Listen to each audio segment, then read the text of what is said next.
For years, the West's hypocrisy has made the world a battlefield. It's either good or bad. It's pretty or ugly. It's fun or it's boring. And I'm not gonna lie to you, sometimes this job is that easy. Constructing a critique of a video game, or any form of media for that matter, is often a process somewhat akin to picking black from white. Things are either positive or negative, right? But once in a while, they're not. Sometimes the argument is a nuanced one. No offense to the millions who play it, but Call of Duty doesn't really do nuance. We have multiple Russian warships near our ports. We sent the SEALs to assault the command vessel. Proceed to New York Harbor to assist. Copy your last. And that's what makes this so interesting. I mean, with Call of Duty, you either pull the trigger or you don't. In its defense, there's no room for nuance, and yet this analysis demands it. In fact, consider it's also a Wii game, notorious for being dependent on nuance. And you see, this Modern Warfare 3 is anything but black and white, and constructing its critique, anything but easy.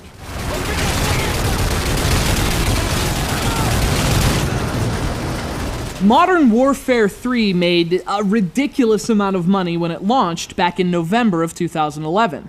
Or at least the primary versions did. And during this generation, primary versions basically meant the HD versions. The Wii version, as became the unfortunate trend, was a relative afterthought. The era of developers giving sincere efforts to do a unique product on Wii ended long before this one was made.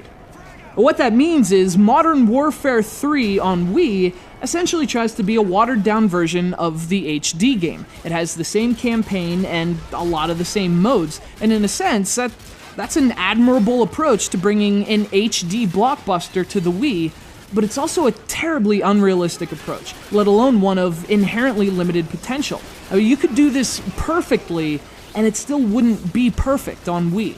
That's basically what Treyarch has done. Look out!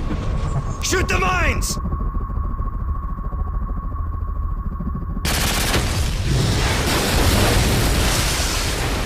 Now, part of the appeal of the Modern Warfare games is their spectacle, much of which depends on powerful hardware. The crazy set pieces, the impressive graphics, the intense action sequences, and none of it's going to be as powerful on Wii, even when it's done really well on Wii. What all that means is this style just doesn't translate to this system. As a result, Modern Warfare 3 is hampered by a dated look and lots of performance issues. Now, of course, the Wii paradigm has always been gameplay over graphics, and even in 2011, that narrative prevailed. Modern Warfare 3 plays very well with the Wii Remote.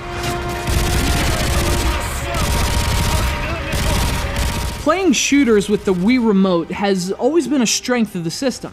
The problem is that the amount of good shooters on the system has always been one of its weaknesses. So much for black and white, right? In fact, arguing for the benefits of this control scheme for shooters has always been an argument for potential rather than results. And sadly, that's also the case for Modern Warfare 3. Area secure. You know, when I jumped online with this game, I saw, within just one match, all of the Wii's strengths and shortcomings thrown together almost poetically by Modern Warfare 3. Aiming is a breeze with a pointer. A flick of the nunchuck makes something as simple as reloading feel good. Oh, and there's not a single moment of lag. Just ask the 9 people I'm playing with. Good or bad, pretty or ugly, how about both?